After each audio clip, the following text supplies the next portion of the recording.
हमारी पार्टी भी टूट गई और मेरा परिवार भी। नाइंसाफी हमारे साथ में हुई। मतभेद हुआ था हमारे और चिराग के बीच में। यह रामविलास पासवान जी का दिया हुआ ये पार्टी था। परिवार चलाना और पार्टी चलाना बहुत कठिन काम होता और देश चलाना भी बहुत कठिन। कैंडिडेट बहुत तिस्मार खां था इसलिए मिल गया, ऐसा नहीं है। चिराग पासवान को भी मोदी जी के नाम पे ही तीनों भाई हम लोग सांसद रहे। पूरा बिहार का लोग जानता था कि राम लक्ष्मण और भरत में जो मित्रता थी उससे भी अधिक हमारे तीनों भाई में प्यार मोहब्बत था। क्या किसी तरह का कोई वैचारिक मतभेद है, कोई मनभेद जो आप साझा करना चाहें? उसको अध्यक्ष पद से बिना किसी कारण से हटा दिया गया। दिल से कहिए तो आज भी हम प्यार करते हैं, क्योंकि बेटा है, भतीजा है। नमस्कार, अमरउजाला.com देख रहे हैं आप। मैं हूं आपके साथ पल्लवी और आज मेरे साथ बहुत खास मेहमान मौजूद हैं। मेरे साथ पूर्व केंद्रीय मंत्री और RLJP के अध्यक्ष पशुपति पारस जी हैं। पशुपति पारस जी, बहुत बहुत स्वागत है आपका। चलिए, आपको भी धन्यवाद।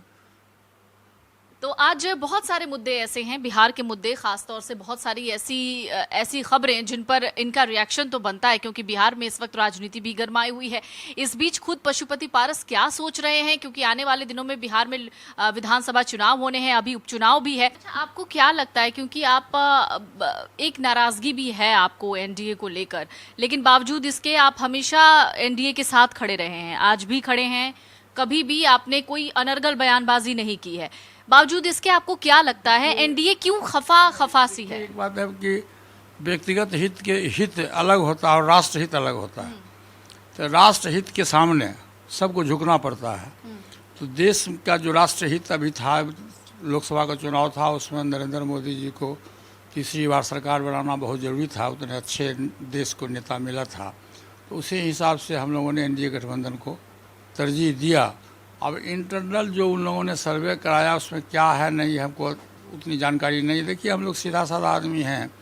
जयप्रकाश नारायण जी के नेतृत्व में हम लोग आंदोलन किए थे, 74 का आंदोलन। और आपको शायद जानकारी है कि नहीं है कि हम 8 बार बिहार विधानसभा के सदस्य रह चुके हैं जी। 77 से लेके और 8 बार विधानसभा के सदस्य रहे। बिहार में 4 बार मंत्री रहे। संयोग से कहिए कि भारत सरकार में हम पहली बार लोकसभा के सदस्य बने और भारत सरकार के कैबिनेट मिनिस्टर प्रधानमंत्री जी की कृपा से बने। तो हम लोग बहुत पुराने सदस्य हैं, इसलिए अलूल दलूल बात हम नहीं करते हैं। और जो भी बोलेंगे तो सरकार जिस दल में है पूरी ईमानदारी से। देखिए, परिवार चलाना और पार्टी चलाना बहुत कठिन काम होता है और देश चलाना भी बहुत कठिन काम है। जैसे देश चला रहे हैं हमारे प्रधानमंत्री जी, उसी तरह से परिवार और पार्टी हम लोग चला रहे हैं। तो माननीय प्रधानमंत्री जी के नेतृत्व में हमको पूरी आस्था है, हमारे दल के लोगों को आस्था है और अभी भी हमको विश्वास है कि निश्चित रूप से जो तरारी उपचुनाव होगा 4 विधानसभा का, उसमें एनडीए गठबंधन की तरफ से हमारे दल को उम्मीदवार के रूप में बनाया जाएगा। कि तरारी सीट को लेके आप एकदम पहले से ही खड़े हैं कि नहीं, वहां से तो मैं अपना उम्मीदवार उतारूंगा, क्योंकि ऑपोजिट में निर्दलीय उम्मीदवार हैं। कितना कड़ी फाइट आप समझ पा रहे हैं और लगता है आपको कि टिकट एनडीए से आपको वहां तरारी के लिए मिलेगा? देखिए, सबसे बड़ी बात यह है कि अभी आज से कुछ दिन पहले बिहार में हमारे कार्य समिति की बैठक हुई थी। बिहार से काफ़ी संख्या में 4,000-5,000 हमारे वर्कर्स आए थे, जिलाध्यक्ष, प्रदेश पदाधिकारी और सेंट्रल से भी काफ़ी संख्या में लोग गए थे। उसमें एक प्रस्ताव पास हुआ, सर्वसम्मति से प्रस्ताव पास हुआ कि चूँकि हम एनडीए गठबंधन में थे और आज हैं और ईमानदार सहयोगी के रूप में हम थे, लेकिन हमारे साथ में एनडीए के जो बड़े नेता हैं, चाहे कारण जो भी हो, नाइंसाफ़ी हमारे साथ में हुई। 5 सांसद की पार्टी हमारी थी और दलित की पार्टी है। सबसे बड़ी बात यह है कि दलित की पार्टी है और ये पार्टी एनडीए कहती है कि हम दलित के शुभचिंतक हैं।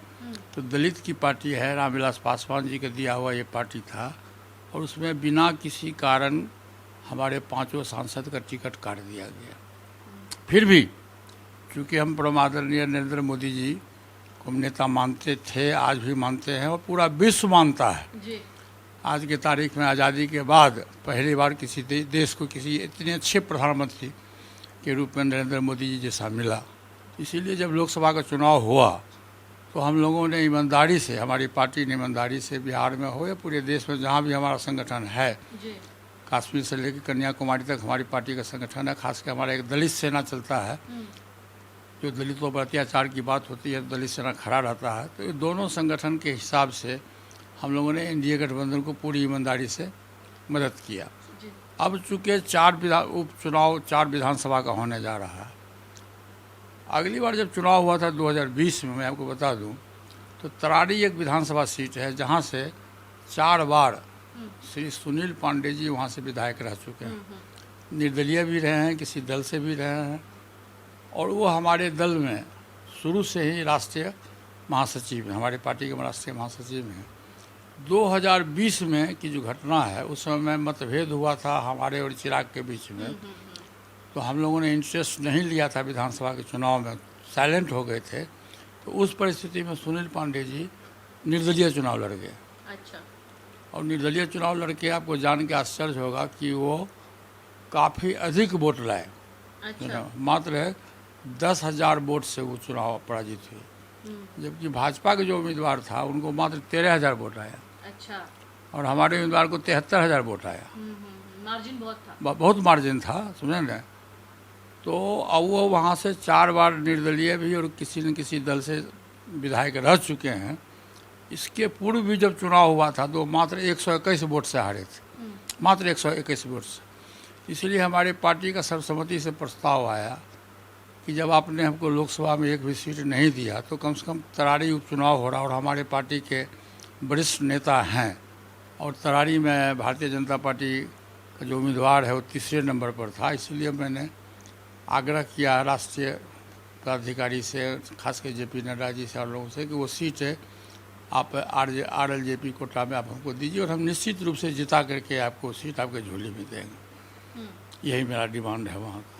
अच्छा, इस बार जब लोकसभा चुनाव के नतीजे सामने आए तो एक थोड़ा बहुत कह सकते हैं मार्जिन बहुत कम रहा जीत का, एनडीए की जीत का। उसमें आप क्या कमी कहीं देखते हैं? क्या क्या वजह रही होगी? क्योंकि इंडिया गठबंधन, कांग्रेस ने भी खुद 99 के आसपास सीटें जीती, तो क्या लगता है आपको, कहीं कोई कमी रह गई है? कुछ तो कमी हुई है कि जो सिटिंग सांसद थे उसमें बहुत से अच्छे लोग भी थे। तो जो रिपोर्ट मंगाया गया था, गोपनीय जो रिपोर्ट आया था, उस रिपोर्ट में गड़बड़ी हुई और अच्छे लोगों का टिकट काट दिया गया। जैसे बिहार में ही हम आपको कह रहे हैं, जैसे बिहार में हमारे दल के 5 लोगों को टिकट काट दिया गया, जबकि किसी पर कोई आरोप प्रत्यारोप नहीं था। श्रीमती रामा देवी बहुत पुराने पार्लियामेंट के सदस्य रही हैं, उनका टिकट काट दिया गया। उसके बाद में बक्सर के जो मंत्री थे, विधायक थे, अश्विनी चौबे जी, उनका टिकट काट दिया गया। तो इस ढंग से जो अच्छे लोग थे, जिसका नतीजा हुआ कि बक्सर का सीट आपको हारना पड़ा, तो इस ढंग से कुछ ऐसे अच्छे लोग थे जिनके विरुद्ध कोई आरोप प्रत्यारोप नहीं था, फिर भी उनका टिकट, कारण जो भी हो, लोकल पॉलिटिक्स हो, जो भी हो, वो कुछ नाराज़गी हुई है लोगों के बीच में कि अच्छे लोगों को टिकट काट दिया गया। नहीं तो निश्चित रूप से जो लोकसभा का चुनाव हुआ था और प्रधानमंत्री जी के नेतृत्व में पूरा देश विश्वास करता था कि निश्चित रूप से 300 साढ़े 300 सीट इस एनडीए गठबंधन को मिलता। हाजीपुर, आप हाजीपुर से सांसद भी रहे हैं। इस बार हाजीपुर से चिराग पासवान के जीजा जी जीत गए। हाजीपुर से जमुई से जीते हैं। हाँ, माफ कीजिएगा, जमुई से, और चिराग पासवान हाजीपुर से जीते हैं। क्या वजह रही? आपको क्या लगता है, क्यों? वजह कुछ नहीं है, देश जो है, पूरा देश है, प्रधानमंत्री के नेतृत्व में विश्वास किया। उसमें किसी में इफ अगर बट की बात नहीं है। प्रधानमंत्री जी के नेतृत्व में पूरा देश विश्वास किया, चाहे हाजीपुर हो, जमुई हो, या बिहार में जो 30 सीट मिला है, वो प्रधानमंत्री जी के नेतृत्व में लोगों ने अपना विश्वास व्यक्त किया, और बिहार में एनडीए गठबंधन को 30 सीट मिला। उसमें कोई व्यक्तिगत कैंडिडेट के उसमें कोई बहादुरी नहीं है, कोई कैंडिडेट के कोई ये नहीं है कि कैंडिडेट बहुत तिस्मार खां था इसलिए मिल गया, ऐसा नहीं है। मतलब चिराग पासवान को भी मोदी जी के नाम पे ही? नहीं, मैं किसी का नाम नहीं लूँगा, मैं किसी का नाम नहीं लूँगा, लेकिन उसके पहले तो हम भी चुनाव लड़े थे। बिल्कुल, बिल्कुल। हम तो 2.5 लाख वोट से जीते थे। बिल्कुल बिल्कुल। अब वो तो कम वोट से जीते हैं, इसलिए मैं किसी का नाम नहीं लूँगा। मोदी जी के नाम पर पूरा देश एकमत हुआ, और आज भी मोदी जी के नाम पर पूरा देश एकमत है। अच्छा, आप आपने थोड़ी देर पहले जिक्र किया रामविलास पासवान जी के निधन के बाद पार्टी में टूट हो गई। इसके पीछे की वजह क्या रही? क्योंकि आप रामविलास पासवान जी के बाद आप अभिभावक के तौर पर थे पूरी पार्टी के लिए, और हमेशा आप साए की तरह दिखते थे उनके साथ। पूरा देश तो मैं नहीं कहूँगा, लेकिन बिहार के लोग जानते हैं कि हमारे तीनों भाई में पासवान जी में हमसे बड़े थे, पिता तुल्य थे, मैं उनको पिता मानता भी था। और सेकेंड ब्रदर मैं हूँ, और हमसे छोटा भाई रामचंद्र पासवान, उनका भी निधन हुआ, और तीनों भाई हम लोग सांसद रहे। और पूरा बिहार का लोग जानता था कि राम लक्ष्मण और भरत में जो मित्रता थी, उससे भी अधिक हमारे तीनों भाई में प्यार मोहब्बत था।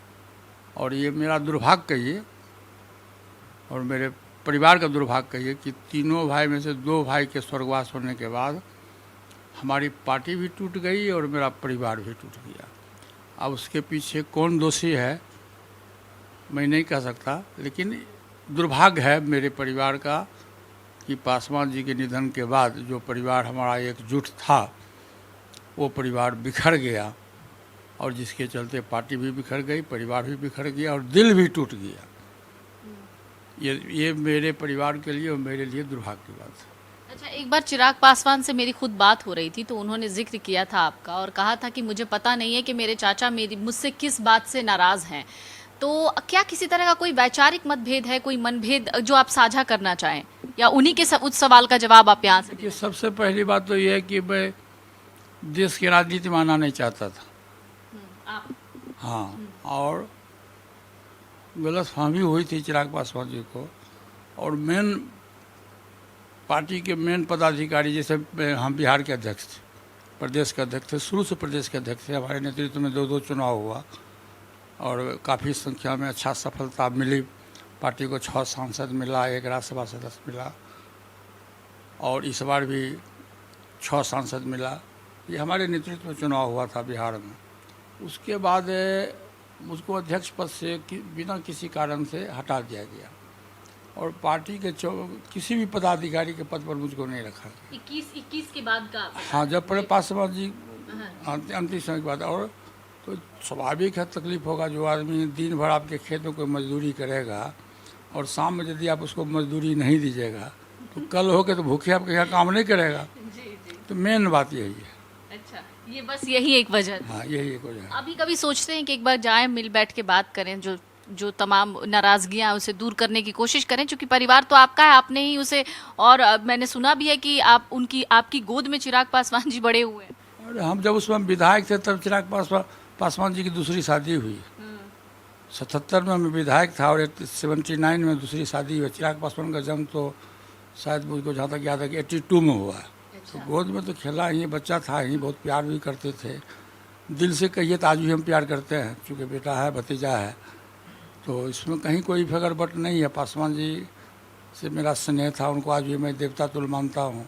प्रत्येक दिन मैं सुबह में स्नान करके पूजा पाठ करता हूँ। देखिए, पासवान जी की मूर्ति लगी हुई है, बाबूजी माता जी की मूर्ति लगी हुई। हम थोड़ा धार्मिक विचार के लोग हैं। हाँ, तो वो करते हैं। यदि चिराग पासवान चाहेंगे, समय यदि साथ दिया तो परिवार एक भी हो सकता है। अच्छा, मतलब आप वो नाराजगियां खत्म करने के मूड में हैं कि जो भी नाराजगी है भाई मिल बैठ के खत्म। खून खून होता है जी। हाँ।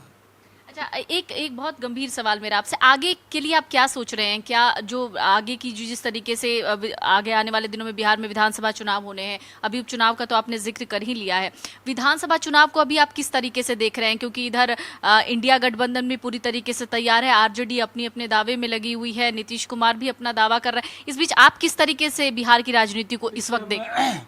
मैं पहले भी कहा कि मैं एनडीए गठबंधन में हूँ, और आदरणीय प्रधानमंत्री जी के नेतृत्व को मैं स्वीकार किया हूँ और मैं करूँगा। और मेरा पूरा विश्वास है। मैंने आज एक कार्य समिति की बैठक में भी, अपने पार्टी की बैठक में मैंने कहा कि हमारी पूरी उम्मीद रहेगी कि हम 243 सीट पर पार्टी के संगठन को हम मजबूत करें।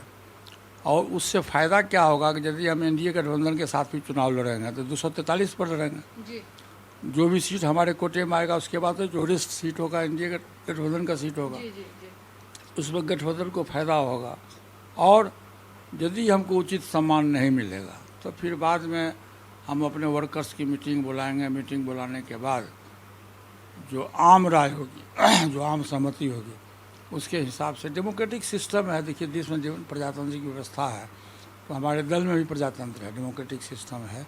उसके आधार पर जो पार्टी का सर्वमान्य फैसला होगा उस फैसला का हम स्वागत करेंगे। लेकिन हमारी इच्छा और हमारे पार्टी की इच्छा है कि हम एनडीए गठबंधन के साथ बिहार में सम्मानजनक हमको सीट मिले और हम चुनाव लड़ें। अभी मैंने सुना है कि आप ग्राउंड पे भी उतरने वाले हैं, धीरे धीरे कई यात्राएं करेंगे, कई जगहों पर जाएंगे आप लोग। जी मैं घोषणा किया हूँ कि बिहार में 38 जिला है। तो मैं एक बात आपको बता दूँ कि हमारा पार्टी जो है वो तो पॉलिटिकल संगठन है, दलित सेना एक सामाजिक संगठन है। और 1983 में पासवान जी के द्वारा दलित सेना का गठन हुआ था। उस समय में दलितों पर काफ़ी अत्याचार हुआ करता था और ख़ास करके दक्षिण भारत में अधिक अत्याचार होता था और देश में छुआछूत भी था। आप लोग तो उसमें पैदा नहीं लिए होंगे, लेकिन उसमें देश में छुआछूत भी था, दलित से लोग छुआछूत भी करते थे। उसके खिलाफ में पासवान जी ने बहुत सोच समझ करके, उसमें हम लोग भी विधायक थे, हम लोगों से राय लेकर के उन्होंने दलित सेना का गठन किया, दलित का सेना। तो दलित सेना का उन्होंने गठन किया और पूरे देश में जहाँ कहीं भी दलितों पर अत्याचार हुआ करता था, बलात्कार हो, लूट हो, हत्या हो या ज़मीन हड़प को आंदोलन हो, जो भी हो, तो पासवान जी घोषणा किए थे कि मैं उसमें पासवान जी दलित सेना के राष्ट्रीय अध्यक्ष थे। अच्छा। अभी मैं हूँ दलित सेना का राष्ट्रीय अध्यक्ष। तो उन्होंने घोषणा किया था कि पूरे देश में जहाँ कहीं भी दलित पर अत्याचार होगा तो मैं खुद जाऊँगा, हमारी पार्टी जाएगी, संसद के बाहर भी और संसद के अंदर भी मैं दलित की आवाज़ को उठाऊँगा। और बराबर उठाते भी थे वो, काफ़ी संख्या में। जब भी दलित पर अत्याचार हुआ करता था, सामूहिक नरसंहार हो, चाहे जहानाबाद का नरसंहार, बिहार में उसमें कई जगह नरसंहार भी हुआ था, उसमें जहानाबाद सबसे है जिसमें 63 लोग मारे गए थे। तो पासवान जी पूरा संघर्ष करते थे, भूमि आंदोलन का संघर्ष उन्होंने किया, 14 महीना तक भागलपुर कैंप जेल में रहे। तो वो दलित सेना का मेरा संगठन जो है वो पूरे देश में है और ख़ास करके नॉर्थ इंडिया से अधिक है मौजूद मेरा संगठन साउथ में है। साउथ में दलित की आबादी बहुत अधिक है, बहुत अधिक। कल भी हमारे पास में लोग 50 लोग आए थे तेलंगाना से, यही आरक्षण के इशू पर लेकर के जो क्रीमी लेयर हुआ है, सुप्रीम कोर्ट ने जो डिसीजन दिया है उसके खिलाफ में कल हमारे पास में लोग आए थे। मैंने आश्वासन भी दिया कि ये गलत है, कोटे पर कोटा नहीं होना चाहिए, कोटे पर कोटा नहीं होना चाहिए। जब तक समाज में सामाजिक दृष्टिकोण से, आर्थिक दृष्टिकोण से, शैक्षणिक दृष्टिकोण से आप समान नहीं हो जाते हैं। बाबा साहब भीमराव अम्बेडकर के द्वारा जो संविधान में जो शक्ति दी गई थी, संविधान के द्वारा जो आरक्षण दिया गया था, उसमें मेन यही था कि जैसे आप मान लीजिए एक घोड़ा को आप काजू किशमिश खिला रहे हैं और दूसरे घोड़ा को आप घास खिला रहे हैं, अब दोनों को दौड़ाइएगा तो दोनों तो एक साथ नहीं चलेगा। इसे सामाजिक रूप से, आर्थिक रूप से, शैक्षणिक रूप से जो समाज, जो जात कमज़ोर है, जहाँ छुआछूत की भावना है, लोग उसे घृणा करते हैं, उसको समान कोटि में लाना बहुत ज़रूरी है। इसी के लिए देश में बाबा साहब भीमराव अम्बेडकर के द्वारा संविधान में आरक्षण की व्यवस्था की गई। तो आज उस मुकाम पर दलित समाज नहीं पहुंचा है। आज भी देश में छुआछूत है, आज भी आर्थिक दृष्टिकोण से काफ़ी संख्या में हमारे लोग कमज़ोर हैं, मुँह में दबाव, मुँह बोली नहीं है, इंफिनिटी कम्प्लेक्स है लोगों में।